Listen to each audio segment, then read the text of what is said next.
Gue pernah bahas beberapa opini tentang gimana kita bisa lebih aman secara finansial. Kita sebut aja gimana caranya lebih kaya gitu ya. Walaupun kaya di sini nggak selalu berarti tentang materialistik gitu ya. Maksudnya nggak selalu kita jadi pokoknya ngejar duit banget. Intinya lebih punya financial independent, bebas secara finansial atau tidak punya tekanan finansial. Nah, sebagian besar dari kita diajarin soal gimana caranya supaya jadi lebih kaya, nggak secara balance. Fokusnya lebih ke gimana cari uang. Lihat aja pendidikan kita. Apapun yang dilakukan itu mostly tentang gimana cari uang, belajar ilmu macam-macam, belajar bisnis, belajar technical, mulai dari digital marketing, bikin konten, saham, investasi kripto, masak, gimana caranya bangun jembatan, gimana caranya nerbangin pesawat, dan lain sebagainya. Itu semua kan segala sesuatu tentang gimana caranya kita cari uang. Di episode yang lalu itu, gue juga bahas bahwa nggak balance-nya adalah kita nggak diajarin sisi gimana nyimpen dan muterin uang. Padahal mau sebanyak apapun uang yang lo dapetin, kalau lo nggak bisa nyimpen uang dan nggak make uang dengan bijak, maka akan berakhir dengan nggak punya apa-apa. Nah, beberapa bulan lalu gue ketemu satu quote yang buat gue ini nendang banget ya. Tulisannya gini, orang nggak akan bisa jadi lebih kaya ketika tidak bisa kontrol emosi. Jadi orang tidak akan bisa jadi lebih kaya ketika orang tidak bisa kontrol emosi. Ini kayaknya harus jadi pegangan paling dasar untuk orang-orang bisa lebih kaya. Kalau lo pengen lebih kaya, lo harus pegangan ini. Karena emang susah untuk bisa kaya kalau lo masih nggak bisa kontrol emosi ya. Tapi gimana sih sebenarnya penjelasannya? Pertama adalah kita lihat ada bagian di otak manusia yang namanya prefrontal cortex. Ini sering disebut sebagai executive brain. Ini remnya kita. Ini adalah bagian otak yang akan selalu kasih tahu ke kita,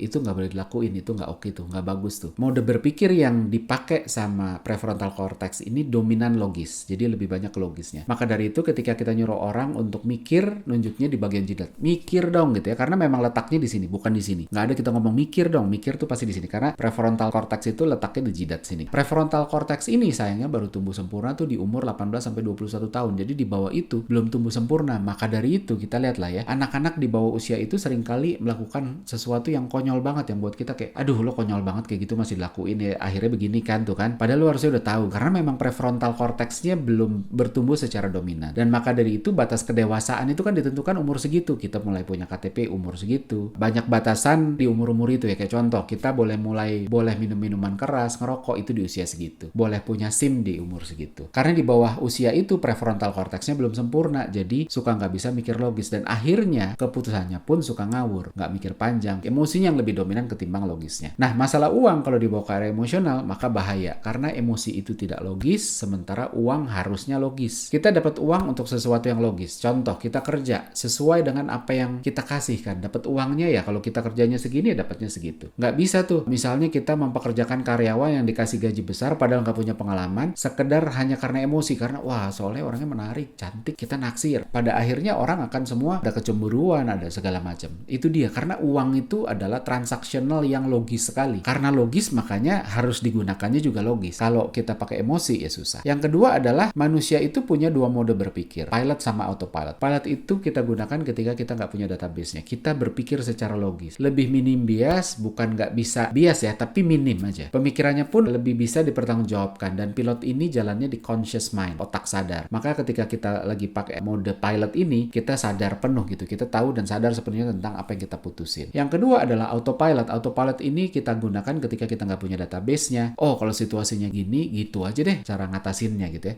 Misalnya, kalau kita beberapa kali dipalak orang bertato, maka begitu kita lagi jalan, dari jauh kita lihat, ada orang bertato. Terus kita akan cenderung nyebrang jalan untuk menghindar. Padahal nggak semua orang bertato itu penjahat. Di situ menggambarkan bias, karena yang penting cepet aja deh cari aman. Dan nggak selalu salah, memang kadang-kadang kalau diterusin, terus kita dipalak. Tapi juga bisa juga ternyata nggak apa-apa. Penggunaan mode berpikir ini seringkali minim logis itu tadi, karena buat kita kayak udah pakai perasaan, gue takut nih ketemu yang begitu, udah deh gue nyebrang aja deh, karena nggak dipikir lagi. Jadi ya udah jalanin aja, biasanya gitu kok. Walaupun kalau dirunut bisa kelihatan logis. Dulu kalau ketemu bertato dipalak kok, masa sekarang enggak? Kan logis banget dong. Makanya kalau kita nyebrang seolah-olah logis, tapi padahal yang kemarin kan belum tentu juga akan terjadi sekarang gitu. Tapi kalau dipikir-pikir, di sini emosi mulai masuk, dan kita nggak selalu sadar sepenuhnya ketika ambil keputusan ini, spontan aja. Autopilot ini memang jalannya spontan karena emang jalannya banyak di subconscious, dan persis emosi yang seringkali jalan tanpa sadar sepenuhnya dan spontan karena di jalan di platform yang sama, yaitu subconscious gitu. Jadi platformnya platform bawah sadar. Sayangnya sehari-harinya kita lebih sering pakai autopilot, karena autopilot itu bandwidthnya lebih besar. Perbandingannya 11 megabyte per second versus 4 byte per second. Jadi 11 mega versus 4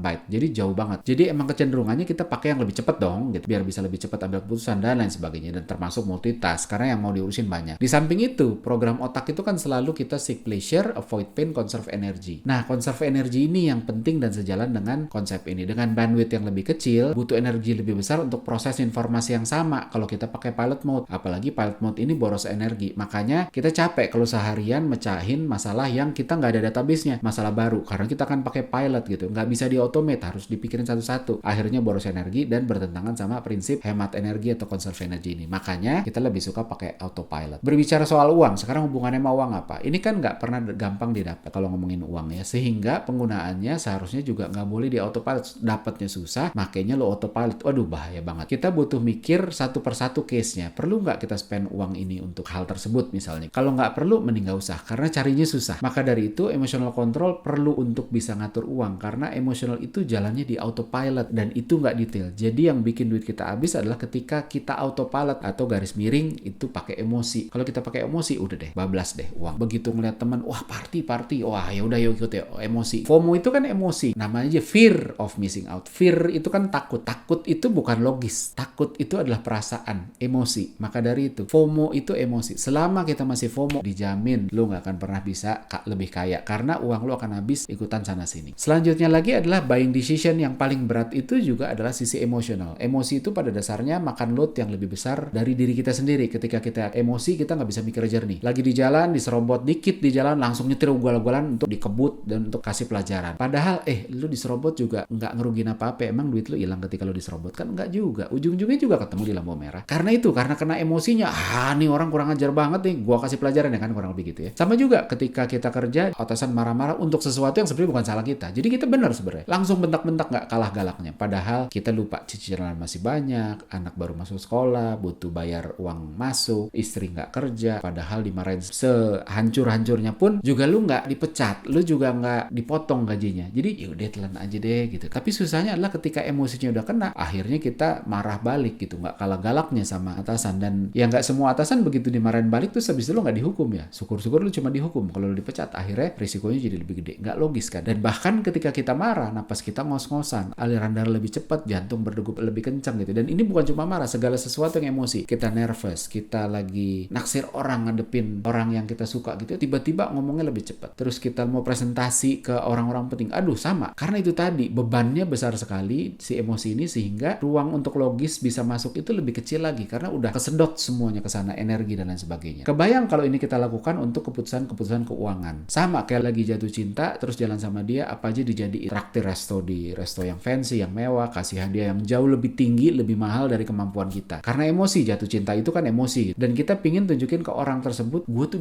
bisa nyenangin lo, bisa bahagiain lo. Padahal nggak kasih itu juga belum tentu tuh habis itu lo hilang kesempatan untuk jadian. Kan nggak juga gitu. Tapi ya lu berusaha keras gitu, karena emosi itu tadi. Sama juga pameran-pameran barang mewah, kayak pameran mobil lah. Kan kenapa pakai SPG cantik? Terkenal SPG mobil itu speknya dan harganya itu selalu lebih tinggi dibanding SPG lainnya. Karena barang yang dijual itu barang mahal, jadi brand owner ini biasanya pingin colek sisi emosinya calon pembeli dengan cara, kalau yang ngerayu orang yang menarik, makhluk yang menarik, diharapkan emosinya kena, terus habis itu jadi beli. Ya malu lah, masa gue dirayu sama SPG cantik gue nggak bisa beli sih, kan kurang lebih begitu ya. Ketimbang yang ngerayu, mohon maaf, makhluk yang nggak begitu menarik. Nggak ada urgensi untuk buktiin apa-apa terhadap orang-orang yang nggak menarik ini. Gue nggak butuh impress dia kok, gue nggak butuh kasih kesan yang gimana-gimana banget sehingga pada akhirnya nggak beli. Maka dari itu digunakanlah makhluk-makhluk yang menarik itu. Lo kebayang nggak? Jadi ketika emosi bisa mengacaukan hitungan logis, maka dari itu gimana caranya lo bisa lebih kaya ketika lo masih pakai emosi? Akhirnya berantakan semua perhitungan duit lo, juga berantakan kalau lo pakai emosi. Nah selanjutnya adalah emosi itu biasanya temporary. Seringkali kita nyesal setelah emosi reda. Kalau di sosmed kita sering lihat adalah awalnya ada orang ngata-ngatain, nantang entah pejabat, entah apa. Begitu keciduk minta maaf kayak ayam sayur lah ya. Maaf saya gila, bla bla bla segala macam. Di berita juga sama, ada orang bunuh orang simply karena diledek. Begitu ketangkap nyesel, kilaf ngomongnya. Emosi itu sebegitu powerful, kasih gambaran yang didramatisir. Apapun itu, kalau positif ya begitu, negatif juga. Pokoknya dulunya didramatisir. Contoh, hal bagus lagi PDKT ke cewek. Terus tiba-tiba gambarnya jadi lebih bagus. Wah, kalau gue bisa beliin dia kado, bakalan membesar nih kemungkinan untuk jadian. Padahal kalau nggak beli, nggak berarti juga nggak ada harapan. Toh dibeliin belum tentu jadian juga. Sementara lebih miskinnya udah pasti, karena duitnya kepake. Jadi apakah lo harus jor-joran sama sana? Ya beliin dikit-dikit boleh lah, tapi kalau sampai jor-joran kayaknya enggak. Sama juga ketika hal buruk. Jadi akhirnya terdramatisir jadi buruk banget. Contohnya tadi diejek. Ketika lo diejek, lo malu banget, terus lo berbuat jahat, amit-amit ya. Terus sampai ngebunuh. Kalau nggak gue bunuh, gue malu malu banget, perlu dikasih pelajaran nih orang. Padahal kalau nggak dibunuh juga nggak harus malu-malu amat. Malu itu kan cuma ada di kepala kita dan kita yang mutusin mau malu apa enggak. Kita malu bukan karena omongan orang, tapi karena kita ngizinin omongan itu ngelukain diri kita atau mempengaruhi perasaan kita untuk malu gitu ya. Toh ada orang yang diejek hal yang sama dan nggak malu juga, ya itu biasanya nanti reda sendiri gitu. Yang tadinya mikir bakal punya kesempatan lebih besar untuk dapetin gebetan gitu ya kalau kita beliin macam-macam, begitu udah beberapa saat baru sadar, harusnya gue nggak pakai buat beli itu ya, gue nggak punya duit kan, gue jadi harus pinjem pinjol nih dan sebagainya. Toh juga nggak tertutup kemungkinan juga gue untuk dapetin dia kalau gue nggak beliin misalnya. Atau yang tadinya mikir, aduh gue akan harus balas orang yang ngejek kita untuk memuaskan, begitu udah dapet, udah beberapa saat akhirnya sadar sebenarnya gue nggak perlu gitu-gitu amat ya, kok gue tadi sampai gitu ya. Karena emosi jalan di subconscious, di autopilot, spontan, bias, dan amat sangat bisa tidak akurat. Sejalan sama decisionnya orang soal keuangan, yaitu hyperbolic discounting. Emosi itu temporary, sama ketika kita berbicara sama uang, ada istilah namanya hyperbolic discounting. Ini adalah kecenderungan manusia untuk mendiskon apapun yang kejadiannya masih nanti. Oh kalau masih nanti aja deh, kita pikirin yang penting sekarang. Jadi